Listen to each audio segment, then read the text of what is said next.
संत रामपाल जी महाराज एक ऐसे महान संत जिन्होंने अपनी सतभक्ति, तत्व ज्ञान, करुणा और सेवा के बल पर समाज में नई मिसाल कायम की है। संत रामपाल जी महाराज की अगुवाई में उनके सभी सतलोक आश्रमों से समाज कल्याण के अद्भुत कार्यों ने समाज को सुनहरे भविष्य की एक नई उम्मीद दिखाई है। संत रामपाल जी महाराज से नाम दीक्षा लेने के बाद लाखों लोगों की लाइलाज बीमारियां जैसे कैंसर, एड्स आदि ठीक हुई। संत जी के ज्ञान से प्रेरित होकर उनके अनुयायियों ने लाखों यूनिट रक्तदान किया। संत जी ने लाखों बहन बेटियों का दहेज मुक्त विवाह करवाया।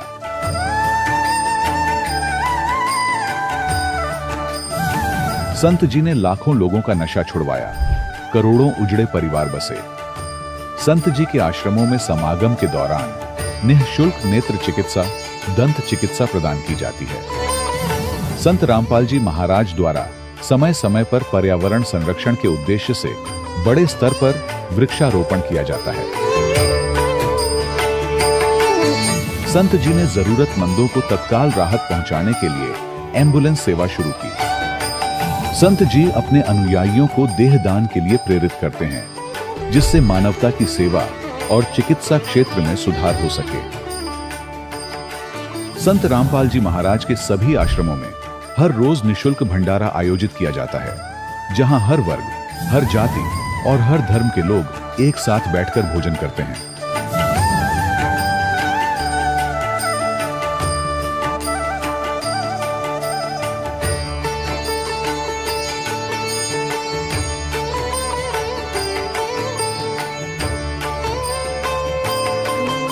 संत रामपाल जी महाराज की अन्नपूर्णा मुहिम ने गरीब और बेसहारा लोगों के जीवन में एक नई ऊर्जा और उम्मीद को जन्म दिया है।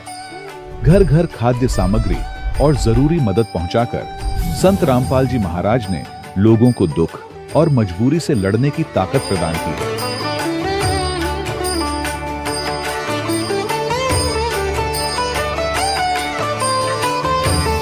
संत रामपाल जी महाराज द्वारा गरीब लोगों के लिए घर बनवाने का अद्भुत कार्य एक ऐसी मिसाल कायम कर रहा है जो सदियों सदियों संत जी की उदारता और दया भावना के तौर पर जाना जाएगा।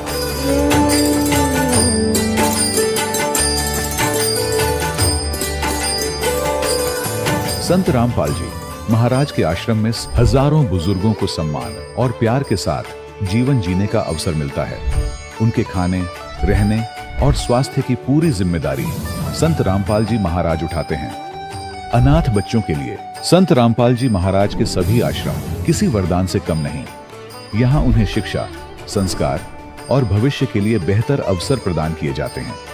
चाहे बाढ़ हो, भूकंप या महामारी, संत रामपाल जी महाराज और उनके अनुयायी हमेशा ही जरूरतमंदों के लिए सबसे आगे खड़े रहते हैं।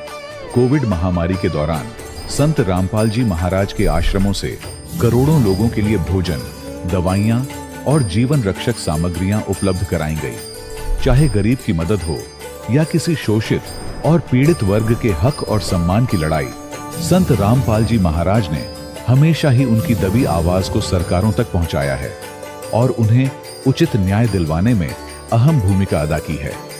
समाज में आध्यात्मिक और सामाजिक मूल्यों के प्रति जागरूकता लाने में संत रामपाल जी महाराज हर कदम पर मानवता के सच्चे सेवक साबित हुए हैं।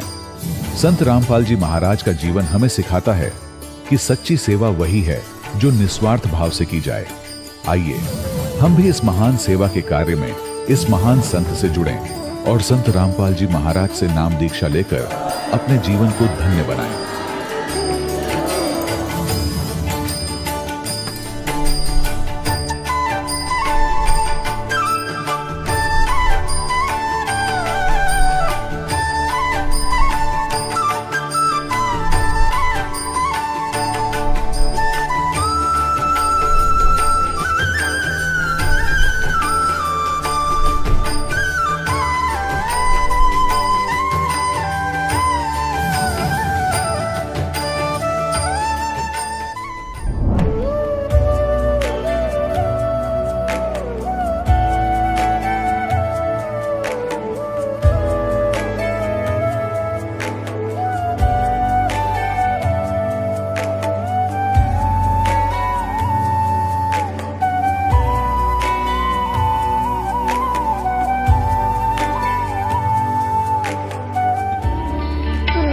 परमात्मा को पाने तथा उसका वास्तविक लाभ प्राप्त करने के लिए पवित्र बाइबल में प्रमाण है कि प्रभु ने मनुष्य को अपना ही स्वरूप बनाया। 6 दिन में सृष्टि रचकर 7वें दिन विश्राम किया। कुरान शरीफ में प्रमाण है कि हजरत मोहम्मद को खुदा स्वयं कह रहे हैं कि मैंने तुम्हें उस परमात्मा की महिमा बताने के लिए भेजा है। वो परमात्मा कबीर है जिसने 6 दिन में सृष्टि रची तथा 7वें दिन तख्त पर जा विराजा। उसकी खबर किसी बाखबर से पूछ कर तो देखो। कृपया अवश्य सुनिए जगत गुरु तत्वदर्शी संत रामपाल जी महाराज के अमृत वचन। सत साहिब दर्शकों, क्या आपने कभी सोचा है कि अगर कोई व्यक्ति जन्म से ही भक्ति करता आ रहा हो लेकिन फिर भी वह सच्चाई से अनजान रह जाए तो उसके जीवन में क्या बीतती होगी। दर्शकों, छत्तीसगढ़ के निवासी रविंद्र सिंह जी की कहानी भी कुछ ऐसी ही थी।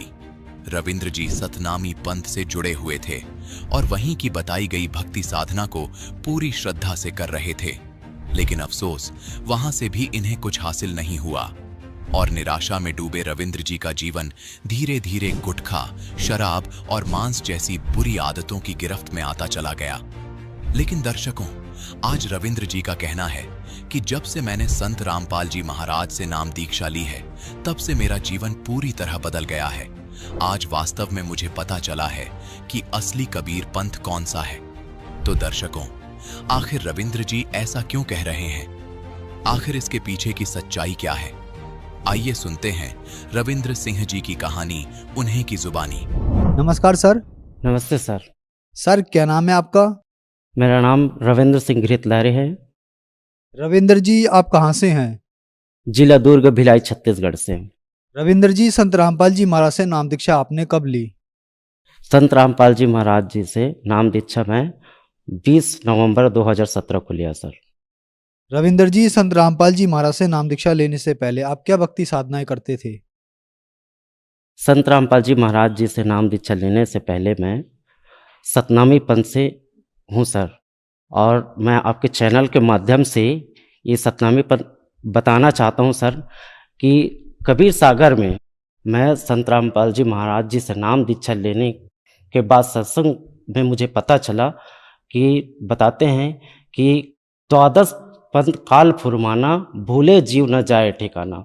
तो उसमें काल के द्वारा कबीर नाम से जो 12 पंथ चला है उसमें 7वां पंथ सतनामी पंथ है सर। तो उसमें पंथ से मैं फॉलो करता था और छत्तीसगढ़ में संत गुरु घासीदास हुए हैं उसकी भक्ति करता था और सतनाम का जाप करता था और इष्ट रूप में सतपुरुष को मानता था। सिर्फ सतपुरुष ही कहते थे और हमें ये पता नहीं था कि सतपुरुष कबीर साहिब ही है, ये हमें पता नहीं था। ना हमें आज तक कभी ये नहीं बताया कि कबीर पंथ से ही सतनामी पंथ चला है, निकला है और कबीर साहिब ही सतपुरुष हैं। सर, छत्तीसगढ़ के रहने वाले हैं, छत्तीसगढ़ को कबीर पंथ का गढ़ भी कहा गया है। संत रामपाल जी महाराज जी भी कबीर पंथी हैं, तो इन सब पुरानी कबीर पंथ को छोड़कर आप कबीर पंथी संत रामपाल जी महाराज जी के पास गए, क्या कारण था? जी सर, जितने भी अभी कबीर साहिब के नाम से जो पंथ चल रहा है उसमें सिर्फ कबीर साहिब को सदगुरु ही बताते हैं, पूर्ण परमात्मा नहीं बताते हैं, और साथ में अन्य देवी देवताओं की भी भक्ति बताते हैं। तो संत रामपाल जी महाराज सभी वेद, शास्त्र, गीता और सभी धर्म जैसे कुरान हो गया, बाइबल हो गया, सभी धर्म में संत रामपाल जी महाराज ये प्रूव करके बताते हैं कि पूर्ण परमात्मा, सबका सृजनहार कबीर परमात्मा है। वो अल्लाह गॉड है, वही है पूर्ण परमात्मा। यहाँ तक कि मैं मुझे तो उस टाइम ये पता नहीं था, मैं गीता को जानता था पर मैं देखा नहीं था, ना वेद देखा था। तो मुझे लगा कि मैं सतनामी पंथ से हूँ। तो जब संत रामपाल जी महाराज का जब मैं सत्संग देखा तो उसमें संत रामपाल जी महाराज का ज्ञान और अपने जो धर्म पंथ में मैं जो भक्ति कर रहा था उससे मिलान किया, तो मुझे पता चला कि पूर्ण परमात्मा कबीर साहिब है। जैसे कि हमारे संत गुरु घासीदास के वाणी में लिखा है, आरती करते हैं उसमें पूरा हम तो सभी बताते हैं कि पूर्ण परमात्मा निराकार है, लेकिन हम पूर्ण परमात्मा सशरीर की गुणगान करते हैं, संत रामपाल जी महाराज जी बताते हैं। तो हमारे पंथ में पूर्ण परमात्मा को निराकार बताते हैं, और उसमें हम छठवें आरती दर्शन पावे तो पूर्ण परमात्मा सशरीर है, तभी हम उसका दर्शन कर सकते हैं। तो इस कारण से मैं संत रामपाल जी महाराज के शरण में गया हूँ। संत रामपाल जी महाराज के शरण में जाने के बाद जैसे कि सभी बताते हैं कि उनको बहुत सारे अनुभव हुए, बहुत सारे लाभ हुए, आपके साथ भी कुछ ऐसा अनुभव रहा? जी सर, संत रामपाल जी महाराज जी के शरण में जाने से पहले मैं बहुत जो गुटखा खाता था, जो विमल का पाउच आता है राजश्री विमल, उसका पाउच बहुत खाता था मैं। कहने का मतलब गुटखा इतना खाता था कि मैं मुंह में एक थूकता तो दूसरा डाल लेता था। मेरा स्थिति ऐसे था, मेरे दोनों गाल में, पूरे मुंह में 24 घंटा छाले रहता, मैं खाना भी नहीं खा पाता था। घर में इस बात के लिए मैं झगड़े भी होते थे कि खाने को, गलती तो मेरी थी कि मैं खाना नहीं खा पाता था। गुटखा इतना खाता था कि मेरे मुंह में छाले रहते थे, और घर में मैं बोलता था, चिल्लाता था मिसेस को कि आप ऐसे बना दिए, वैसे बना दिए मत बोलकर उसको, उसके ऊपर चिल्लाता था। दारू भी पीता था, मांस खाता था। एक तरफ से मैं गलत संगति में जा रहा था। तो मेरा नशा संत रामपाल जी महाराज के शरण में जाने से पूर्ण तरह से छूट गया, और उस दिन से, जिस दिन से मैं नाम दीक्षा लिया हूँ, उस दिन से मैं गुटखे को हाथ भी नहीं लगाया हूँ, ना मैं किसी को ला के देता हूँ, ना मैं सहयोग करता हूँ। संत रामपाल जी महाराज जी से नाम दीक्षा लेते ही मेरे जितने भी नशे थे, सारे नशे, जैसे गुटखा, दारू, सिगरेट, जितने भी मैं व्यसन करता था, सारे छूट गए। और दूसरा लाभ ये हुआ कि भगत भाई के घर हम लोग रुके थे, तो मैं जाने के टाइम में हम लोग निकले तो पीछे से मेरा बच्चा भी निकल गया और रोड के बीच में आ गया। दूसरी तरफ से बाइक आ रहा था, तो इतना ज़ोर से एक्सीडेंट हुआ, ज़ोर से बहुत, जैसे दो गाड़ी आपस में टकराती, इतना ज़ोर से आवाज़ आया। तो क्या हुआ कि मेरे पीछे से फिर मेरे मिसेज जो निकल के आई, देखा तो, और बच्चा जो है गाड़ी के बीच में फंस के 12 फुट तक कम से कम रगड़ते हुए गया। तो देखा तो ये हुआ कि हम लोग उम्मीद नहीं कर रहे थे कि बच्चा बच जाएगा। मैं तो देखते रह गया। मिसेज जो देखी तो बोले कि बंदी छोड़, हे बंदी छोड़ करके बोले, और जैसे तैसे बाइक का हैंडल मुड़ा तो बच्चा गोदी में ले लिए। तो उसके बाद देखा तो 2 मिनट के बाद में बच्चा खुद से रोने लगा, मम्मी करके। बच्चे स्वस्थ था, कुछ भी नहीं हुआ था, उसको कुछ भी खरोच भी नहीं आया था, बच्चे सही था। तो वो जो बाइक वाले भी थे तो वो भी मतलब देख के पहले तो बोलने लगे कि हम लोगों को कुछ करेंगे, मारेंगे, पीटे। तो हमने बोला कि हमारा बच्चा सही है, आप जा सकते हो भैया करके हम उसको जाने दे दिए। तो घर में ला के देखा तो बच्चे सही था, उसको कुछ भी नहीं हुआ था, परमात्मा संत रामपाल जी महाराज की दया से। सर, संत रामपाल जी महाराज से नाम दीक्षा लेने के बाद आपको बहुत सारे लाभ प्राप्त हुए, तो संत रामपाल जी महाराज से नाम दीक्षा कैसे ले सकते हैं? संत रामपाल जी महाराज जी का विभिन्न चैनलों में सत्संग आता है, उसके नीचे पट्टी चलती है, उसमें आश्रमों का नंबर दिया गया रहता है, उसमें आप कांटेक्ट करके आप नाम दीक्षा ले सकते हैं और सद्भक्ति करके मोक्ष करवा सकते हैं। धन्यवाद सर। सत्संग दर्शकों, अभी आपने सुने संत रामपाल जी महाराज से दीक्षा प्राप्त करके सुखी हुए भक्त के अनुभव। अब देखिए जगत गुरु तत्वदर्शी संत रामपाल जी महाराज के मंगल प्रवचन। स्वयं परमात्मा ने, सतपुरुष ने, कबीर जी ने आकर के अपना ज्ञान दिया, और कबीर सागर के अंदर वो लिपिबद्ध किया आदरणीय धर्मदास साहिब जी ने। क्योंकि आदरणीय धर्मदास साहिब जी को परमात्मा अपने विधान अनुसार मिले थे। ऋग्वेद मंडल नंबर 9 सूक्त नंबर 86 86 के मंत्र 26 और 27 में, ऋग्वेद मंडल नंबर 9 सूक्त 82 के 82 के मंत्र नंबर 1, 2, 3 में, ऋग्वेद मंडल नंबर 9 सूक्त 96 यानी 96 के मंत्र 16 से लेकर 20 में, ऋग्वेद मंडल नंबर 9 सूक्त 20 के मंत्र 1 में, ऋग्वेद मंडल नंबर 9 सूक्त 1 मंत्र 8 और 9 में, और भी अनेक स्थानों पर ये प्रमाण दिया गया है कि वो परमात्मा ध्रुवलोक के तीसरे पृष्ठ पर विराजमान है।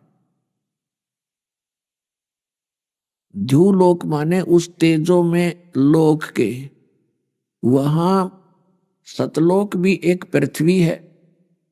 वो ऐसी पृथ्वी है जो स्वयं भी प्रकाशित है लेकिन गर्भी नहीं है, और वह परमात्मा भी साकार है, मनुष्य सदृश्य है। और सभी हंस वहां पर ऐसी ही सृष्टि है, सदाबहार बाग हैं, बगीचे हैं, फल फ्रूट हैं, किसी चीज की अभाव नहीं है। तो वो ज्ञान परमात्मा ने स्वयं आकर दिया है। वहां सृष्टि एज इट इज है। आपका परिवार होगा, वहां कभी मृत्यु नहीं होगी, बुढ़ापा नहीं होगा। और यहाँ पर दोनों पैर टूटते हैं। जवानी में तो सब पुनों को नष्ट करवा देता है। सारा दिन एक रोटी के लिए दिन रात भटकता रहता है ये प्राणी, और फिर भी इसकी पूर्ति नहीं होती, क्योंकि ये काल का लोक है। यहाँ कभी भी कोई वस्तु पूर्ण नहीं हो सकती। और जिस सुख को, जिस वस्तु को हम यहाँ खोज रहे हैं वो सतलोक के अंदर है, यहाँ नहीं है। उसकी कसक इस आत्मा के अंदर है कि कोई ऐसी वस्तु है, ऐसा स्थान है और ऐसा भगवान है जो हमें सदा सुखी कर सकता है। तो यहां हम भगवान के लोक में नहीं रह रहे, हम शैतान के लोक में रह रहे हैं।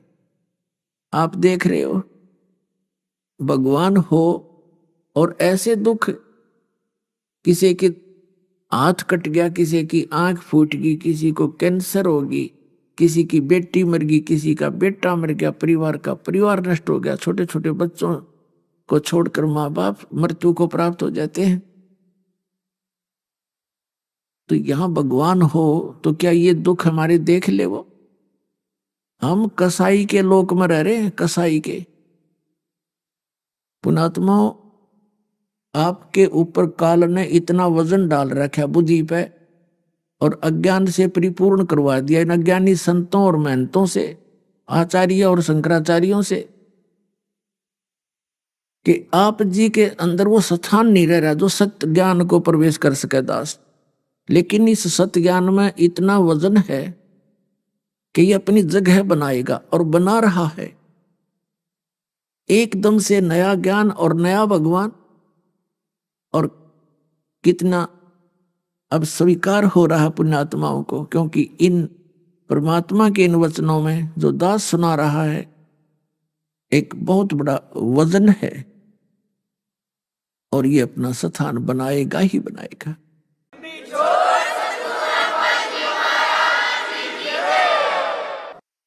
अब प्रसंग चल रहा है कि आप जी यहां कितने दुखी हो। कबीर परमात्मा ने कहा था कि काल कसाई हसत है सर्व लोक को खा।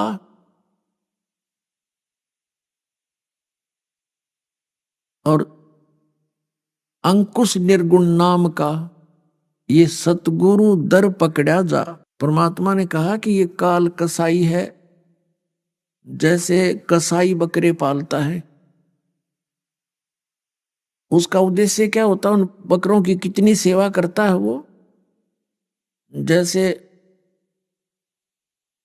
एक शेड डाल देता है गर्मी और सर्दी से बचने के लिए, साथ में एक तालाब बनवा देता है जिसकी अच्छी लंबी बहुत ज्यादा कंजम्पशन है, एक तालाब बनवा देता है, एक चरागाह रखता है उसके लिए।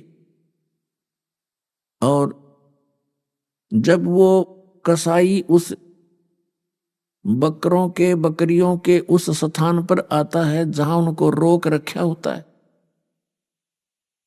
तो वो बकरे और बकरियां उस कसाई को एक नेक व्यक्ति जानकर उससे प्यार करते हैं। वो ये सोचते हैं कि देखो कितना दयालु है हमारा मालिक, हमारी कैसी केयर टेक करता है, कितनी सुविधाओं का ध्यान रखता है, हमारे लिए शेड डाल रखा है। पुण्यात्मा, आत्मा तो वही है जो मनुष्य जीवन से गई है, उनमें वो सब समझते हैं अच्छे और बुरे को। जैसे हम देखा करते थे, जो घर का सदस्य पशुओं को चारा डालता था प्रतिदिन, तो उसको देखते ही वो रीकने लग जाते थे, उससे प्यार करते थे, जीभ से चाटते थे कि ये बहुत अच्छा आदमी है। तो इसी प्रकार वो बकरे उस कसाई के निकट आ जाते हैं, चारों तरफ से इकट्ठे हो जाते हैं, और उससे कोई तो ऐसे छाती से सीने से लगाना चाहता है, ऊपर को पैर उठाकर उससे प्यार करना चाहता है, कोई जीभ से चाटता है, और वो उनको ऐसे देखता है और वो उसके हाथ को चाटते हैं बकरे। वो तो देख रहा होता है कि यो इसमें मांस कितना हो गया, कितने किलो का बिकेगा, और बकरे ने सोचा ये बहुत अच्छा आदमी है, हमारे से प्यार कर रहा है। और फिर वो भूल जाते हैं, जब उसको आवश्यकता होती है बकरों की 2, 10, 4, 20 की, तो लेकर डंडा और छांट लेता मोटे मोटे, चाहे किसी की माँ आओ, चाहे किसी का बेटा आओ, चाहे किसी की बेटी मरो, वो ना देखता किसका किससे क्या लिंक है, और ऐसे निकाल लाता है और जाके उनको कड़च करवा कर अपना धंधा करता है, रोजगार चलाता है। अपने आत्माओं, इस काल के लोक के इन बाग बगीचे, झरने और इन मौसम न देख के हम ये सोच बैठे, दे भगवान कितना दयालु है, पृथ्वी में जल दे दिया शीतल मीठा, झरने बहा रखे हैं, कितने सुंदर बाग बगीचे, काजू किस्मत, सेब संतरे, कनक, गेहूं, चना, बाजरा, ज्वार, और कैसे मौसम बना रखे हैं। परमात्मा बड़ा दयालु है। जैसे वो कसाई के बकरे उस कसाई को इतनी ही बुद्धि रखते हैं, तो जब तक हमें तत्व ज्ञान नहीं होता, हमारी इतनी ही सत्र है बुद्धि का, और उसमें हम भूल जाते हैं इस भगवान की दयालुता को। एक परिवार का परिवार नष्ट हो जाता है, दुर्घटना के अंदर अक्षेत्र का अक्षेत्र नाश हो जाता है किसी भूकंप या फ्लड के कारण, तब कहाँ जाता है इसकी दयालुता। तो पुण्यात्मा परमात्मा कबीर जी ने स्वयं आकर अपने बच्चों पर रहम किया कि जिसको तुम भगवान मानकर और यहीं इसके लोक में रहने के आदी बन गए हो, ये लोक ठीक नहीं, ये भगवान नहीं है, ये तो काल है। श्रीमद् भगवत गीता अध्याय नंबर 11 के मंत्र नंबर 32 में ये स्वयं कहता है कि अर्जुन मैं काल हूं और अब परिवर्त हुआ हूं। ये श्री कृष्ण जी के अंदर प्रवेश कर गया और फिर उसको दिखाया, जब वो सीधे हाथ नहीं माना, अर्जुन युद्ध करने को तैयार नहीं हो रहा था, तो उसको उससे बाहर निकल कर कृष्ण से और ऐसा विराट रूप दिखाया, अपना असली रूप, और कहा देख ये है मेरा उस ओरिजिनल रूप, मैं काल हूं और सबको खाने के लिए आया हूं। उसका उद्देश्य तो ये था उसको डरा दूं, धमका दूं, ये युद्ध कर ले, उसने नाश कराना था। श्री कृष्ण जी नहीं चाहते थे युद्ध करवाना बिल्कुल भी, वो तो उन्होंने पहले फैसला कर दिया था कि मैं युद्ध में हथियार भी नहीं उठाऊंगा। तो क्या वो व्यक्ति फिर युद्ध के लिए प्रेरित कर सकता है? और ये एक तरफ मैं होऊंगा, एक तरफ मेरी सेना होगी, और मैं हथियार भी नहीं उठाऊंगा, तो फिर क्या वो लातों से मारता? कहने का भाव ये है कि बिल्कुल युद्ध प्रिय नहीं थे, नहीं चाहते हो, तो मजबूरी में जैसे जरासंध जैसे निकम्या ने और शिशुपाल जैसे ने बकवाद करी, वो दूसरी बात है, नहीं तो वो कभी किसी को दुख देने वाले इंसान नहीं थे।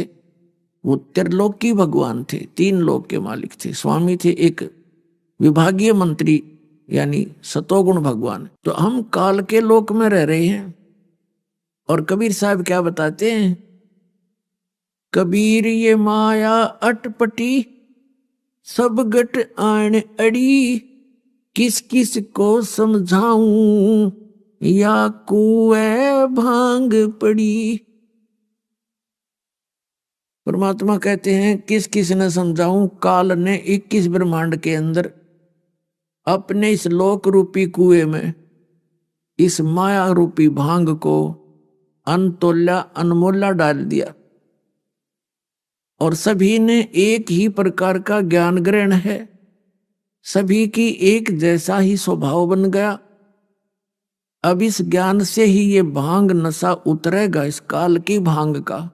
ये एंटीबायोटिक आपको दिए जा रहे हैं, जो आपके अंदर या सोच गलत होगी, हमारे अंदर क्या सोच होगी, बड़ी कोठी हो और बहुत ज्यादा पैसा मेरे बैंक बैलेंस हो और फिर मैं बकवाद करूं, विवाह शादियों में सबसे ज्यादा दान दूं, लोग मेरी प्रशंसा करें।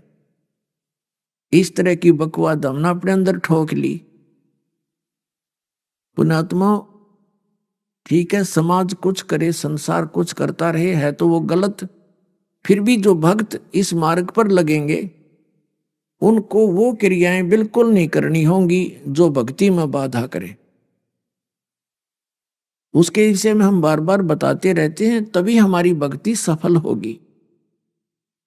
पहले तो ये उद्देश्य रखे कि हम यहाँ के वासी नहीं हैं, और दूसरा परमात्मा कहते हैं मौत भूल गया बावड़े, तन अचरज किया कौन, तन माटी में मिल जाएगा जो आटे में लौन, तेरी दिख अस्तित्व भी तेरा नहीं रहेगा और तू मौत भूल गया। जब ये प्राणी अपने जाने का समय भूल जाता है तब इसको बकवाद अच्छी लगती हैं, कार और कोठियां अच्छी लगती हैं, और संग्रह संचन करने में ये पागल हो जाता है। और परमात्मा परमेश्वर स्वयं आकर के ये ज्ञान देते हैं। अपने आत्माओं, ये ज्ञान सतगुरु दे सकता है, ये ज्ञान जो दास आपको दे रहा है। सतगुरु के लक्षण कहूं मधुरे बैन विनोद, और 4 वेद 6 शास्त्र वह कहे 18 बोध। सतगुरु जो होगा सभी सदग्रंथों की जानकारी यथार्थ रखते हैं। जैसे परमेश्वर आए थे वो भी सतगुरु की भूमिका ही करके गए थे, और वो बिल्कुल अक्षर ज्ञान नहीं लिया था। वैसे तो वो सर्वज्ञ है वो मालिक, लेकिन हमारी दृष्टिकोण से उनको अक्षर ज्ञान नहीं था। और अक्षर ज्ञान ना होते हुए और 4 वेद 18 पुराण उपनिषद और गीता बाइबल और कुरान का वो ज्ञान रखते थे। अशिक्षित होते हुए शिक्षित होकर के ग्रहण कर लेते तो ये सोचते कि इन्होंने समझ में आगी होगी बात या पढ़ने से। तो इससे सिद्ध है कि वो परमात्मा है और वो सद्गुरु भी है। वो यथार्थ ज्ञान दे करके लिपिबद्ध करवा के धर्मदास जी से, और सह शरीर आए थे सह शरीर चले गए। तो सतगुरु की सबसे पहली पहचान ये है। फिर दूसरी पहचान ये है कि सतपुरुष जिन जानिया सतगुरु तिसका नाम। जिन्होंने सतपुरुष को पहचान लिया, ये अभी तक जितने गुरु और सतगुरु हैं नकली, ये सारे कहते हैं सतलोक में तो प्रकाश ही प्रकाश है, वहां कोई अस्तित्व नहीं है। और एक आधा नकली, जैसे ये जम्मू वाला है मधु परमहंस नाम है इनका, और ये मिलती जुलती कथा सृष्टि रचना तो इसने कक्का पता ही नहीं, फिर भी कबीर साहब की लीला 5-7 पढ़ कर वो सुना देता है। तो भक्ते का दे भक्त ने कहा जी वो भी बहुत अच्छी कबीर साहब की जानकारी रखता है, वह बहुत अच्छी बात है। लेकिन दास को पता था कि ये जानकारी अन्य चीज होती है और रोग नाशक औषधि से काम बनेगा। जैसे किसी रोगी को ज्ञान हो गया कि तुझे ऐसा रोग है, और बताने वाले ने भी सही बता दिया, और औषधि दोनों के पास नहीं, तो उस ज्ञान ने सिर में मारेंगे। अब ज्ञान भी हो और समाधान भी हो तो तब बात बनेगी। तो वो क्या कहता है, जम्मू वाला रांझड़ी उसका आश्रम है, उसने सृष्टि रचना सुना रखी है। उसका टीवी के ऊपर भी एक सब आता है प्रोग्राम। तो वो क्या बताता है कि सतपुरुष गुप्त थे, अनुराग सागर की वाणी को पढ़कर सुनाते हैं। फिर कहते हैं परमात्मा ने इच्छा की कि हंस उपजाऊं, तो सबसे पहले परमात्मा ने एक शब्द उच्चारा, उससे प्रकाश से प्रकाश हो गया। उस प्रकाश में परमात्मा स्वयं समा गए, वो फिर चेतन हो गया, जीवित हो गया। प्रकाश पहले मरा हुआ था, और फिर उसमें यानी प्रकाश में भगवान समा गया। फिर वही तो अमरलोक हो गया। वो सतपुरुष जब प्रकाश में समा गया तो वो अमरलोक हो गया। और फिर नो कह सार नाम भी वही और सत नाम भी वही, सार शब्द भी वो अमरलोक या सुनाई उन्हें सृष्टि रचना। उसने थोड़ी सी भिन्नता यह बताई कि परमात्मा ने जीवों की उत्पत्ति नहीं की, अमर पुरुष ने, उसने ऐसे प्रकाश उछाल दिया, चटक दिया, फिर जैसे बूंद, जैसे जल को मुट्ठी भर के ऊपर फेंक दें, फिर वो छोटे छोटे कण बन कर वापस आता है, जल में गिरता है, ऐसे वो प्रकाश ऊपर छटक दिया, फिर वापस आया तो वो छोटे छोटे कण बन गए उसके, और वो प्रकाश में मिला नहीं, वो छोटे छोटे बिंदु से बन गए, वो आत्मा बन गई, और वो ऐसे घूमने लगी उसमें, उस प्रकाश में, जैसे मछली समुद्र में घूमया करे। राधा स्वामी वाले जय गुरुदेव वाला ने तो भगवान में वह वही सतीथि बता करके ये बता दिया कि मोक्ष प्राप्त प्राणी उसमें जाकर ऐसे डूब जाता है, मिल जाता है जैसे बूंद समंदर में। और इस चातुर प्राणी ने चतुरता दिखाई थोड़ी सी अलग से, क्योंकि कबीर सागर में लिखा हुआ है वह आत्मा का अस्तित्व अलग है, 16 सूर्य जितना उसका प्रकाश पूरी बॉडी का है। और करने नो दीदार महल में प्यारा उसकी लास्ट की कलियों में लिखा हुआ है कि जब हंस मोक्ष प्राप्त प्राणी सतलोक में जाता है, प्रवेश करता है, उसका 16 सूर्य जितना प्रकाश बॉडी का हो जाता है। और परमात्मा साकार है भगवान, उस पर चंवर करता है, जा करके मोक्ष प्राप्त प्राणी सबसे पहले मालिक के दर्शन करता है, उनको सेवा करता है, दाता की 100 शुक्र मनाता है, उससे बातें करता है।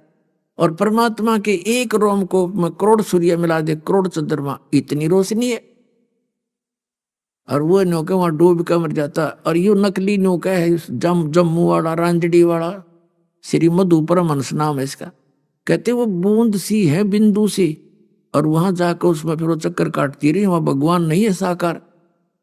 इन्हें खाक जाना, इन्हें बैठा दिया, इन जीवों को डबो दिया, थोड़ी सी चतुरता दिखा के बीजक की बात कहेंगे, बीजक ना याद, ये पृथ्वी डोबन उतरे के मीठी बात। तो पुण्यात्माओं, सच्चा जो ज्ञान होता है उसमें बहुत बड़ा वजन होता है, और झूठे ज्ञान का अस्तित्व नहीं होता। अब ये जितने भी पंथ हैं और जितने भी ये बने हुए हैं पंथ अलग अलग, ये सब समाप्त हो जाएंगे कुछ दिनों में, क्योंकि आज मानव परमात्मा ने बुद्धिमान बना दिया। अब इस बुद्धिमान मानव को कोई ऐसा पैमाना नहीं था, इसके पास कोई ऐसा टेप नहीं था जिस तरह संतान नाप लेंगे ये पूर्ण है या अपूर्ण है। दास को परमात्मा ने वो पैमाना दे दिया, ISI मार्क का, वो तत्व ज्ञान दे दिया जो गॉड गिवन है। अब इस ज्ञान से हम इन सब संतों को, दास ने तो नाप कर रख दिया इनको, ये नहीं खख भी इनके पास, ना राधा स्वामी वालों के पास, ना जय गुरुदेव वालों के पास, और ना सच्चा सौदा सिरसा और जगमाल वाली वालों के पास, ना इस आसाराम के पास, ना इस सुधांशु के पास, ना सतपाल जी के पास। ये सिर्फ अपनी चतुरता के कारण भोली आत्माओं को अपने पीछे लगा रहे। और इन और संतों का तो कहना है कि ये कुमार स्वामी ब्रह्म ऋषि ने का पता नहीं मारे सट्टे सारे दिन अटपट करने लग रहे। तो अब इस दास ये चाहता है कि ये श्रद्धालु जिनको भगवान की चाह है, ये स्वयं इतने विद्वान हो जा कि इनके ज्ञान को स्वयं रिजेक्ट कर दे। इस दास का ये उद्देश्य। जैसे एक समय 2 भाई थे, लालाजी सेठ, उनमें से छोटा भाई की मृत्यु होगी। छोटे भाई के 2 पुत्र थे। तो कुछ दिन के बाद उनकी मां ने कहा, बेटा मेरे पास पैसे तो है नहीं, मेरे पास कुछ तेरे पिता के समय के लाल रखे हैं। लाल, एक लाल की कीमत बहुत होती है, लाखों रुपए होती है, अब तो करोड़ों की कीमत हो गई होगी उसकी। और बेटा ऐसे करो, तुम बालक हो, एक 16 वर्ष का, एक 18 वर्ष का, ऐसी आयु थी, तुम बच्चे हो, व्यापार कर नहीं सकते, अपने ताऊ जी के यानी पिता के बड़े भाई को ताऊ जी बोलते हैं अपनी लैंग्वेज में, देसी भाषा में। अपने ताऊ जी के पास जाओ, उनसे कहो, प्रार्थना करो कि वो आपकी पार्टनरशिप कर लें व्यापार में, और कहना कि ताऊ जी हमारे पास पैसे नहीं है, ये लाल हैं, इनको ले लो, गिरवी रख लो इनको कहीं और काम चला लो। वो बच्चे लेकर गए माँ से वो पोटड़ी जिसमें वो लाल बांध रखे थे, गठड़ी ऐसे कपड़े में, और ताऊ जी से प्रार्थना की, ताऊ जी हमें अपने साथ बिजनेस में रख लो, हमारे पिताजी रहे नहीं, हमारा भी गुजारा हो जाएगा।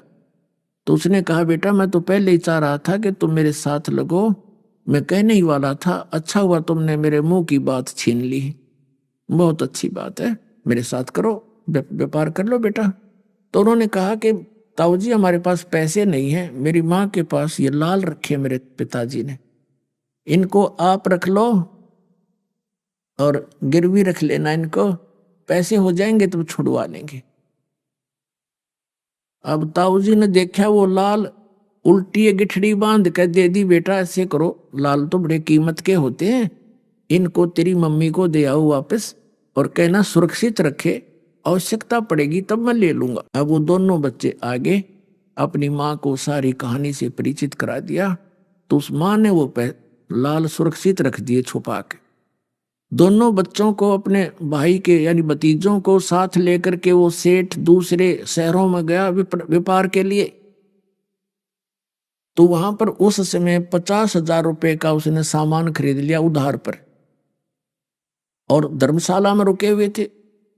उस सेठ से कह दिया कि हम अभी आपके पास एक लाल भेजता हूं, उस गिरवी रख लेना, फिर हमें सौदा हमारा जहाज में डलवा देना। अच्छा ठीक है। अब वहां धर्मशाला में जाकर के सेठ ने कहा उस अपने भतीजों से, ले बेटा ये लाल ले जाओ, और जिस सेठ से 50,000 रुपए का सौदा तय किया है उसको ये लाल दे आओ, और कहना कि जब हम पैसे दे जाएंगे अपना लाल ले जाएंगे। वो दोनों बच्चे गए और कहा सेठ जी मेरे ताऊ जी ने ये लाल दिया है, ये आप रख लो, और हम आएंगे जब पैसे लेकर आएंगे अपना छुड़वा लेंगे। उसने कहा, सेठ ने कहा ठीक है बेटा बैठ जाओ यहाँ पर। तो उस सेठ ने एक जौहरी बुलवाया, जौहरी पारखू, और उससे कहा भी देखना ये लाल कैसा है। उस जौहरी ने उसके अपना लगा के देखा यंत्र, तो कहा ये सेठ जी ये लाल नहीं है, ये तो लालड़ी है, लाल तो 1 लाख रुपए का होता है, तो 200 रुपए की भी नहीं लेगा कोई।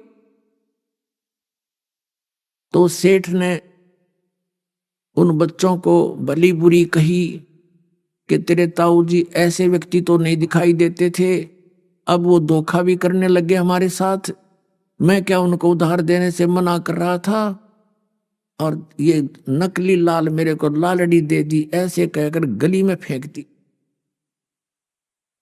अब दोनों बच्चे बड़े दुखी हुए कि अभी सेठ तो बहुत बुरा बोला हमारे बारे में, ताऊ जी के बारे में, जो धोखेबाज है।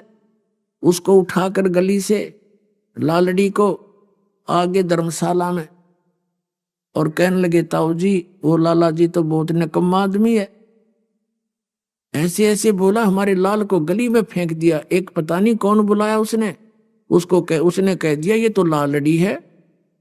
और ताऊ जी बहुत गलत बोला कि तेरे ताऊ जी अब धोखा भी करने लगे, ऐसे व्यक्ति तो नहीं थे, लाल लाल कहकर लालड़ी मुझे दे रहे हैं।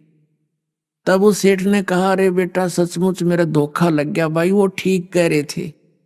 अब दूसरी साइड में दूसरे बैग में रखा था वो लाल, अरे बेटा ओहो ये तो सचमुच लालड़ी है, धोखे से दिया गया, चोरों से बचने के लिए रखे हुए थे कि कोई चोर चारा होते इनको निकाल ली जाएगा लालड़ियों को, और लाल अपने बच्चे रहेंगे, तो इसलिए बेटा रखी हुई थी मैंने, अरे ये लाल ले जा और जाके कहो कि मेरा ताऊ जी ऐसा आदमी नहीं है जैसा आपने सोचा है, देखो ये है लाल, धोखा लग गया उनके। दोनों बच्चे फिर आए और सेठ जी से कहा सेठ जी मेरे ताऊ जी का धोखा लग गया, गलती से लाल की जगह लालड़ी दे दी, ये देखो लाल है ये। उस सेठ ने फिर वो पारखू बुलाया जौहरी, उसने आते ही देखते ही बता दिया अपने ला के यंत्र कि ये सही लाल है, ओके है बिल्कुल, ये है वो लाल। तब उस सेठ ने कहा देख बेटा ऐसा होता है लाल, देखा वो क्या उठा लाए थे तुम। तो कहने का भाव ये है उन बच्चों को इस झटके से लाल और लालड़ी का पूरा ज्ञान हो गया, उनकी परख बन गई उनको। तो फिर क्या हुआ, वो दोनों बच्चों को लेकर वो ताऊ जी, उनका यानी पिताजी का बड़ा भाई, अपने भतीजों को साथ लेकर स्वदेश लौट आया। आकर उसने कहा, बेटा जाओ तेरी माँ से वो लाल ले आओ, उधार होगी गनी, एक आधे लाल को गिरवी रख लेंगे। तो दोनों बच्चे गए दौड़े दौड़े। माता ने कहा, आगे बेटा तुम आ जाओ, भोजन पालो। तो बच्चों ने कहा, माता जी भोजन बाद में खाएंगे, पहले ना हमारे ऊपर कर्जा बहुत हो गया है, और वो लाल दे ताऊ जी ने मंगाए, उनको गिरवी रखेंगे हम। अगले जाओ बेटा। वो बुढ़ माई ने ला कर दे दिया पोटली गठड़ी जितने धरी थी 5-7 हुए। बच्चों ने सोची देखते ले लाल है कि लालड़ी। उन्होंने वही खोल ली गठड़ी अपने आंगन में, अपने कमरे में, साल में भीतर, और खोल के दोनों ने देखा वो तो सारी लालड़ी थी, लाल नहीं थे। तो उन्होंने वहीं पर अपनी माँ के सामने ही कहा, माता जी आप तो बड़ी भोली भाली हो, ये लाल नहीं है, ये तो लालड़ी है। वो सारी पटक दी वहीं पर, और दोनों बच्चे अपने ताऊ जी के पास आ गए और कहने लगे, ताऊ जी मेरी माँ है ना, उसको वो भोली भाली है, उसको पता नहीं लाल और लालड़ी का, उनमें तो लाल एक भी नहीं, सारी लालड़ी है ताऊ जी। तब उस सेठ ने कहा, बेटा ये उस दिन भी लालड़ी थी, यदि मैं इनको लालड़ी बता देता तो तेरी माँ का पेटा नहीं भरा हो, न्यो कहो मेरा धनी ना रहा सिर पे। आज यो मेरी लाला ने भी लालड़ी बताने लग गया। बेटा तुमको मैंने इतना तैयार कर दिया कि तुमने स्वयं परख ली अपनी लाल और लालड़ी को और पटक दिया उनको उठा के। तो पुणात्मा दास ये चाहता है कि ऐसा ज्ञान दे दूं आपको, इन नकली संतों की लालड़ी, इस अज्ञान को तुम स्वयं पटक दो और आ जाओ लाल ग्रहण करने के लिए। बोलो सतगुरुदेव।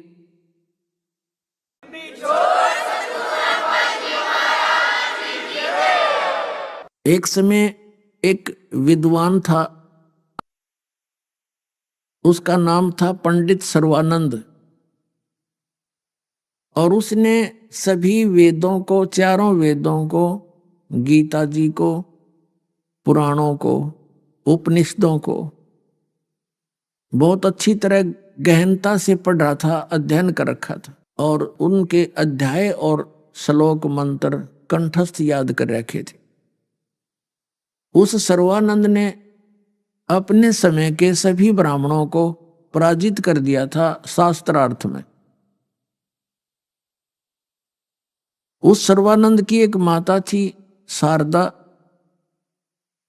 वो बहुत दुखी थी, उसको शारीरिक कष्ट था, मानसिक परेशानी रहती थी, सब जड़ी बूटियां भी करा ली थी, सभी महापुरुषों से, अपने बेटे सर्वानंद से सभी जंतर मंत्र यानी सब क्रियाएं, हवन, अनुष्ठान सब करवा लिए रोग निवारण, कष्ट निवारण के लिए।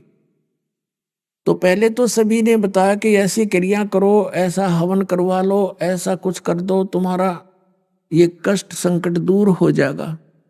बाद में सभी कहने लगे कि ये तो तेरे प्रारब्ध का भोग है माई, आजीवन भोगना पड़ेगा, इसका कोई विकल्प नहीं। अब वो अपने अंतिम श्वास गिने थी और ये सोच रही थी कि ये रोग मेरे साथ ही जाएगा, और चैन कती नहीं, चारपाई पकड़ ली थी। परमात्मा कबीर जी उस समय आए हुए थे इस धरातल पर, 120 वर्ष रहे थे। सन 1398 से सन 1518 तक 120 वर्ष परमेश्वर यहाँ पृथ्वी पर रहे, तत्व ज्ञान का प्रचार किया, और ये एक प्रमाण दिया कि बच्चों अगर तुमने मोक्ष प्राप्ति करनी है, इस काल की भांग को इकट्ठी मत करना। अभी आपने सुने संत रामपाल जी महाराज के मंगल प्रवचन। आइए अब सुनते हैं संत रामपाल जी महाराज से नाम दीक्षा लेकर सतभक्ति करके अद्भुत लाभ प्राप्त करने वाले अनुयायी के विचार। दर्शकों, क्या आपने कभी अपने किसी को बिस्तर पर पड़े देखा है? एक ऐसी हालत में जहां ना बोलने की ताकत है, ना सुनने की, और ना ही जीने की कोई उम्मीद। क्या कभी आपको किसी डॉक्टर ने यह कहा है, अब कुछ नहीं हो सकता, इन्हें घर ले जाइए? दर्शकों, उत्तराखंड के निवासी ज्ञानी जी की कहानी भी कुछ ऐसी ही थी, जिनकी माताजी के फेफड़े गल चुके थे। डॉक्टरों ने जवाब दे दिया था, पर फिर हुआ कुछ ऐसा जो विज्ञान की समझ से परे था। मृत्यु के द्वार पर खड़ी उनकी मां को जब 4 यमदूतों ने घेरा और वह बोल भी नहीं पा रही थी, तभी एक चमत्कार हुआ। संत रामपाल जी महाराज स्वयं प्रकट हुए और कहा, मैं अपनी भक्त की लाज बचाने आया हूं, मैं तेरी आयु बढ़ाता हूं। अगले ही दिन जिनकी सांसें टूट चुकी थीं, वे न सिर्फ बोली बल्कि चलने लगीं। पर चमत्कार यही नहीं थमा। बहन पर था 10 भूत प्रेतों का साया। वो स्वयं कहती थी कि ये मुझे नहीं छोड़ेंगे, लेकिन एक जयकारे ने सबको भगा दिया। और जब डॉक्टरों ने उन्हें फिस्टुला, भगंदर का ऑपरेशन कराने को कहा, तो संत रामपाल जी महाराज ने सपने में आकर कह दिया, कुछ नहीं होगा, ऑपरेशन मत कराना। और वही रोग बिना ऑपरेशन, बिना दवा के गायब हो गया। दर्शकों, क्या वास्तव में यह सब संभव है? आखिर इसके पीछे की सच्चाई क्या है? आइए सुनते हैं ज्ञानी जी की कहानी, उन्हीं की जुबानी। नमस्कार सर। नमस्कार सर, क्या नाम है आपका? सर, मेरा नाम ज्ञानी दास है। ज्ञानी जी, आप कहाँ से हैं? सर, मैं ग्राम हरिदासपुर, पोस्ट दिनेशपुर, रुद्रपुर, जिला उधम सिंह नगर, उत्तराखंड से। ज्ञानी जी, आपने संत रामपाल जी महाराज से नाम दीक्षा कब ली? सर, मैंने संत रामपाल जी महाराज जी से सन 2013 2 नवंबर सन 2013 को नाम दीक्षा ली। सर, हमारे दर्शकों को अपनी भक्ति साधनाओं के बारे में बताएं। आपने क्या क्या भक्ति साधनाएं की हैं? हाँ सर, संत रामपाल जी महाराज जी से नाम दीक्षा लेने से पहले सर मैं हनुमान जी का कट्टर पुजारी था। प्रत्येक मंगलवार को नहा धो के चालीसा करता था और हनुमान मंदिर भी जाता था, प्रसाद चढ़ाता था और बांटता भी था। और सर मैं दिन भर में 6-7 बार चालीसा भी करता था। सर, आपका संत रामपाल जी महाराज जी की शरण में जाने का क्या कारण बना? सर, एक संत रामपाल जी महाराज का एक शिष्य मिला था और उन्होंने एक पुस्तक दी थी, ज्ञान गंगा। सर, उस पुस्तक को मैंने पढ़ा। पहले तो मेरे को ऐसा लगा कि ये ऐसा हो सकता है क्या। तो सर, जब मैं उस पुस्तक को पढ़ने लग गया तो उसमें कुछ अलग ही ज्ञान था, ऐसा हमने कभी सुना नहीं था। उसमें जब हमने पढ़ा तो वेद शास्त्रों की सारी बातें थी और सब भक्ति के बारे में, गुरु के बारे में क्या होते सब कुछ पढ़ा हमने। ऐसे हम कभी सुना करते थे वेद शास्त्रों के बारे में, वेदों के बारे में।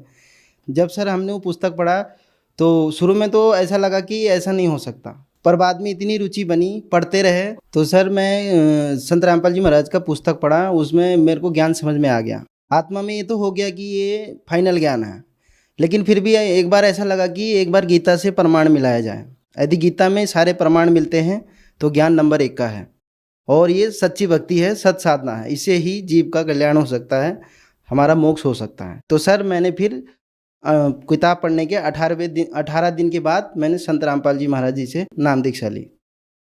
ज्ञानी जी, हर इंसान चाहता है कि अगर वो भक्ति कर रहा है तो उसे लाभ मिले, उसकी परेशानियां ठीक हों और उसका परिवार भी सुरक्षित रहे। तो आपको क्या लाभ मिले संत रामपाल जी महाराज से नाम दीक्षा लेने के बाद? हाँ सर, संत रामपाल जी महाराज जी की शरण में आने के बाद मुझे बहुत सारे लाभ मिले। सबसे पहले तो सर मेरे को पूर्ण आध्यात्मिक ज्ञान हुआ कि पहले हमें पता नहीं था कि गुरु क्या होते हैं, गुरु बनाना चाहिए या नहीं बनाना चाहिए। वेद शास्त्र सुने थे, लेकिन संत रामपाल जी महाराज जी के शरण में आने से पूर्ण आध्यात्मिक ज्ञान का पता चला, सद्भक्ति के बारे में पता चला, सदगुरु क्या होते इसके बारे में पता चला। मेरी मम्मी बहुत बीमार पड़ गई सन 2016 में और वो हॉस्पिटल में भर्ती थी। मेरी मम्मी भक्ति भी नहीं करती थी और डॉक्टर ने जवाब दिया, उनके फेफड़े बहुत बुरी तरीके से गल चुके थे। डॉक्टरों ने 15 दिन वहाँ रखे हॉस्पिटल में।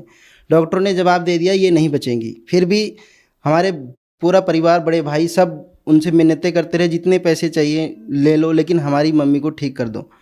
बड़े बड़े डॉक्टर थे, सर्जन थे, सब ने यही कहा ये ठीक नहीं हो सकती, आप इनको घर ले जाओ, ये कुछ ही दिनों की मेहमान है करके। हमारे मम्मी के फेफड़े बुरी तरीके से गल चुके थे, कुछ भी नहीं बचा था उस, और डॉक्टरों ने साफ मना के दी ये नहीं बचेंगी। तो फिर सर हम उनको घर ले आए और घर में आने के बाद मम्मी की हालत बहुत बेकार हो चुकी थी। बिस्तर पे पड़ी थी, ना बोल पा रही थी, ना किसी को सुन पा रही थी, बस ऐसी जिंदा लाश हो गई थी। सबको यही लगा कि अब ये नहीं बचेंगी। मैंने सर संत रामपाल जी महाराज जी से नाम लिया था, तो वैसे तो हम क्या कर सकते थे, लेकिन मम्मी की ये हालत थी, मैं उनका बेटा था, तो मुझे बहुत दुख लगता था कि मम्मी का ये बुरा हाल है, अब तो नहीं बचेगी, डॉक्टरों ने भी जवाब दे दिया है। तो सर फिर मम्मी को मैंने यही कहा कि मम्मी, सबको बचाने वाले भगवान हैं, संत रामपाल जी महाराज पूर्ण सदगुरु हैं, वही परमात्मा हैं, आप उनको याद करो, उनको सच्चे दिल से याद करो। आप भक्ति तो नहीं करती, लेकिन सच्चे दिल से याद कीजिए, वही आपकी रक्षा कर सकते हैं, वही आपकी आयु बढ़ा सकते हैं। लेकिन यदि आप उनसे प्रार्थना करोगे तो सद्भक्ति करने के लिए प्रार्थना करना, तभी वो आप पे दया करेंगे। तो सर मेरी मम्मी ऐसी हो गई थी कि बोल भी नहीं पा रही थी, और उसी दौरान मेरी मम्मी का मतलब अंत समय आ गया था। मेरी मम्मी को रात को यम के दूत दिखे, 4 यम के दूत आए, विकराल शरीर था, लंबे लंबे बाल थे और उनके दांत बहुत बड़े बड़े थे। तो सर मम्मी को यम के दूत दिखे, और फिर मम्मी बहुत डर गई और बोल भी नहीं पा रही थी। क्यों? क्योंकि भक्ति करती नहीं थी, तो यम के दूतों ने उसकी जुबान को भी बंद कर दिया। तो मम्मी बुरी तरीके से डर गई, क्योंकि सब उन्हें पता चल गया मेरा अंत समय आ गया। तो मैंने मम्मी को हर बार समझाता था, मम्मी हमेशा संत रामपाल जी महाराज को ही याद करना, वही सबको बचा सकते हैं, वही सब कुछ कर सकते हैं। तो मम्मी ने उस समय मुसीबत के समय मम्मी के मुंह से आवाज़ नहीं निकली, लेकिन मम्मी ने फिर भी अंत में बहुत जिद करके एक बार ये बोला, पिताजी बचाओ। तैसे ही वहाँ पे संत रामपाल जी महाराज प्रकट हो जाते हैं, और मेरी मम्मी, वो यम के दूत आकाश में उड़ जाते हैं, और मेरी मम्मी देखती है कि गुरुजी आ गए। इससे पहले हमारी मम्मी ने कभी गुरुजी को देखा नहीं, ना नाम लिया। फोटो में मैं घर में भक्ति करता था, वो फोटो देखती थी मम्मी। तो मेरे मम्मी को ये पता चल गया कि ये गुरुजी हैं, संत रामपाल जी महाराज हैं। तो मेरी मम्मी ने मेरे गुरुजी आए संत रामपाल जी महाराज, और मेरी मम्मी को आशीर्वाद दिया और कहा, बेटा मैं तेरी आयु बढ़ाता हूँ, और इस आयु को सद्भक्ति के लिए ही दे रहा हूँ, सद्भक्ति करना और अपना कल्याण कराना। और परमात्मा ये भी बोले कि मैं अपने भगत के कारण, मैं अपनी भगत की लाज बचाने के लिए आपको जीवन दान देता हूँ, क्योंकि मेरा भगत दुखी था करके। मैंने गुरुजी से यही प्रार्थना किया कि गुरुजी, मैं ये नहीं कहता मेरी माता को जीवन दान दो या उनको स्वस्थ करो, मैंने ये कहा था कि अगर वो दुखी होंगी तो हम भी दुखी होंगे, तो परमात्मा आप दया करो। तो मेरे गुरुजी आशीर्वाद देकर चले गए। उसी दिन मेरी माता जी ने 1 महीने तक कोई आहार नहीं किया, न किसी से बोल पाई, न किसी की बातें सुन पाती थी। लेकिन उसी के जस्ट दूसरे दिन सुबह से मेरी मम्मी बोलने लग गई, अपने पाँव पे चलने लग गई और खाना खाने लग गई।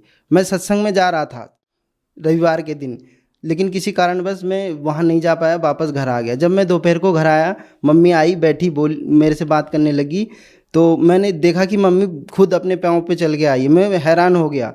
तो मैं मम्मी से कुछ पूछता, उससे पहले मम्मी मुझे सारी घटना बताने लग गई कि ऐसे ऐसे मेरे को यम के दूत दिखे थे, संत रामपाल जी महाराज आए, मेरे को आशीर्वाद दिया, जीवन दान दिया, सद्भक्ति के लिए ऐसे संत रामपाल जी महाराज बोल के गए। मैंने कहा मम्मी ये तो बहुत ही अच्छी बात है, अब आप सद्भक्ति करना, अब आप गुरुजी से नाम ले लो। तो सर मेरी मम्मी को फिर संत रामपाल जी महाराज जी से मैंने उनको उपदेश दिलाया। 5-6 साल हो गए, आज भी मेरी माता पूर्ण रूप से स्वस्थ है, अपने पाँव पे चलती है और उनको कोई दिक्कत नहीं, कोई तकलीफ नहीं। और सर मेरी बहन के ऊपर 10 प्रेत आत्माएं थे और उसको दुखी कर रहे थे, और वो चिल्ला चिल्ला के बोल रही थी कि ये 10 के 10 खड़े हैं, मेरे को नहीं छोड़ेंगे, मुझे नहीं छोड़ेंगे। उसके हाथों को खींच रहे थे, उसे बहुत दुखी कर रहे थे, वो चिल्ला रही थी, ये कह रही थी ये 10 के 10 खड़े हैं, ये आज मुझे नहीं छोड़ेंगे। सर मैंने नया नया उपदेश लिया था, उस समय प्रथम मंत्र मिला था मुझे। पूरे घर वाले वहाँ उपस्थित थे, सब रो रहे थे कि अब क्या होगा, नहीं बचेगी। उससे पहले कई तांत्रिकों को दिखाया, हॉस्पिटल में भी एडमिट कराया, लाखों रुपए खर्च भी किया, लेकिन मेरी बहन ठीक नहीं हुई। उस समय मैं भी बैठ के देख रहा था कि अब क्या होगा, कुछ नहीं हो सकता। लेकिन परमात्मा की प्रेरणा हुई, संत रामपाल जी महाराज की प्रेरणा हुई। तो अचानक से संत रामपाल जी महाराज जी ने प्रेरणा किया और मेरे मुंह से बहुत तेज निकल गया, बंदी छोड़ सदगुरु रामपाल जी महाराज की जय, बंदी छोड़ सदगुरु रामपाल जी महाराज की जय हो। वो मेरी बहन को सब छोड़कर मेरे तरफ देखने लगे, इसको क्या हो गया, ये क्या बोलने लग गया। तो कहते वो मेरी बहन के जो ऊपर जो 10 प्रेत आत्माएं थे, जो मेरी बहन चिल्ला चिल्ला के बोल रही थी हम मेरे को नहीं छोड़ेंगे, आज मार देंगे, आज मार देंगे, नहीं छोड़ेंगे, 1 महीने से दुखी कर रहे थे। तो सर वो सारे के सारे प्रेत आत्मा जो 10 के 10 थे वो वहाँ से भाग गए और मेरी बहन बेहोश हो गई। फिर उनको पकड़ के हम अंदर लेके आए। 1 महीने से मेरी बहन ने ना कोई पानी पिया, ना कोई खाना खाया।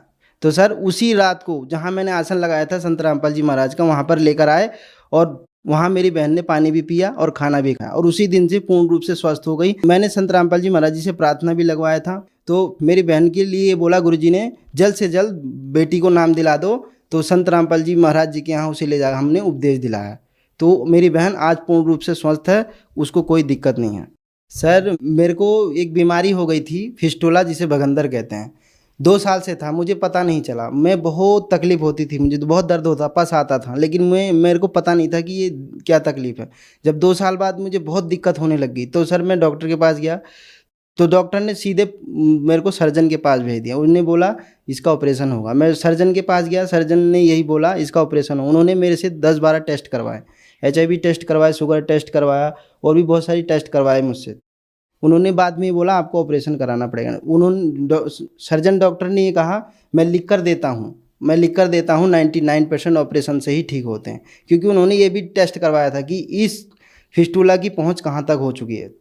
उन्होंने ये कहा था कि इसकी पहुँच हड्डी तक जा चुकी है, अब ये कैंसर का रूप ले सकता है। अगर इन्फेक्शन हड्डी में हो गया तो कैंसर बन सकता है और आप अगर जल्द से जल्द इसका ऑपरेशन नहीं कराते हैं तो आपको कैंसर होने से कोई नहीं बचा सकता। ये वहाँ के डिस्ट्रिक्ट हॉस्पिटल के सर्जन, जो सबसे बड़े डॉक्टर होते हैं सर्जन, उन्होंने ये बोला था। मैं लिख के दे सकता हूँ। तो सर मैं बहुत दुखी हो चुका था उस समय कि अब मेरा क्या होगा। ऑपरेशन के लिए बोल दिया, मैं बहुत डर गया, मैं ऑपरेशन नहीं कराऊंगा करके। और मेरी उस समय आर्थिक स्थिति भी ऐसी नहीं थी कि हम ऑपरेशन करा सकते थे। मैं बहुत डर गया, क्या करते। मैंने किसी से नहीं बोला, घर में भी किसी से नहीं कहा। तो फिर सर मेरे को गुरुजी सपने में आए। सपने में आकर गुरुजी ने बोला कुछ नहीं होगा, आप ठीक हो जाओगे, ऑपरेशन मत कराना।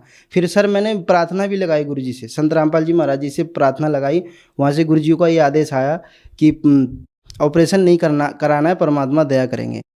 तो सर वो मेरा जो भगंदर की बीमारी थी फिस्टुला, वो अपने आप ठीक हो गया। उसके बाद मेरे को कभी पस नहीं आया, ना कभी दर्द हुआ और पूर्ण रूप से ठीक हो गया।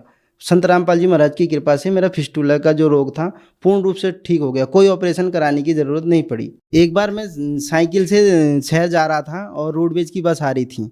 उसने सर इतनी तेज़ी में कट मारा कि मेरे साइकिल से बहुत तेज़ आके टकराया और मैं साइड में जाके बहुत तेज़ी से गिरा।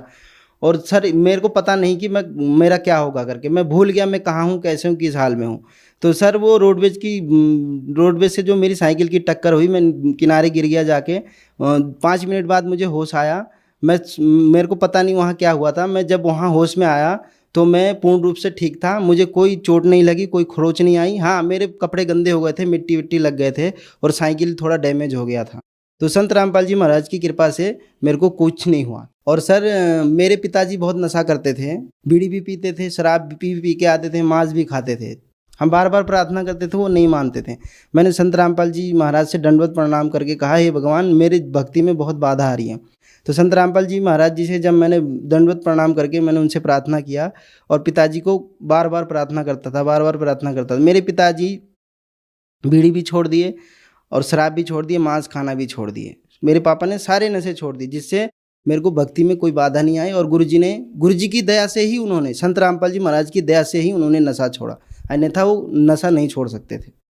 ज्ञानी जी, आपके साथ एक बहुत बड़ा चमत्कार हुआ। आपकी माताजी के फेफड़े गल चुके थे। डॉक्टर्स ने आपको कह दिया था कि इन्हें घर ले जाओ, अब इनकी जिंदगी ज्यादा नहीं है। लेकिन संत रामपाल जी महाराज ने आपकी माताजी को जीवन दान दिया और वो भी बिना दवाई बिना ऑपरेशन के ठीक हो गई। आज लाखों की संख्या में दर्शक आपका इंटरव्यू देख रहे हैं और उनके साथ भी ऐसे ही परेशानियां हैं, तो उनके लिए आप क्या कहना चाहेंगे? उनसे हम यही प्रार्थना करना चाहेंगे कि पूर्ण संत धरती पे आ चुके हैं। जो दिक्कत हमको थी, जो हमारे परिवार को थी, हमने संत रामपाल जी महाराज जी से दीक्षा लिया और आज पूर्ण रूप से ठीक हैं, सुखी हैं। सर जो भी दिक्कतें हमको थी, जो भी हमारे परिवार को दिक्कत थी, मेरी माताजी को जीवन दान मिला, मेरी बहन को जीवन दान मिला, मेरे को जीवन दान मिला। तो सर जो भी लोग आज हमको सुन रहे, देख रहे हैं, हम उनसे ये प्रार्थना करना चाहते हैं, जो भी दिक्कतें हमको थी, आप भी संत रामपाल जी महाराज जी से दीक्षा लेंगे तो आपको भी ये सारे लाभ मिलेंगे। लेकिन गुरुजी नियम बताते हैं, उस नियम को फॉलो करेंगे और नाम दीक्षा लेंगे तो आपको भी ये सारे लाभ हो सकते हैं। संत रामपाल जी महाराज जी का बहुत सारे टीवी चैनलों पे सत्संग आता है। सत्संग के दौरान नीचे एक पट्टी चलती है, उसमें उनके फ़ोन नंबर सारा पता लिखा होता है। जिसे भी नाम लेना हो उन नंबरों पे फ़ोन करके अपने नज़दीकी नामदान केंद्र का पता लगा सकते हैं और वहाँ से जाके नाम दीक्षा ले सकते हैं। धन्यवाद सर। सत साई।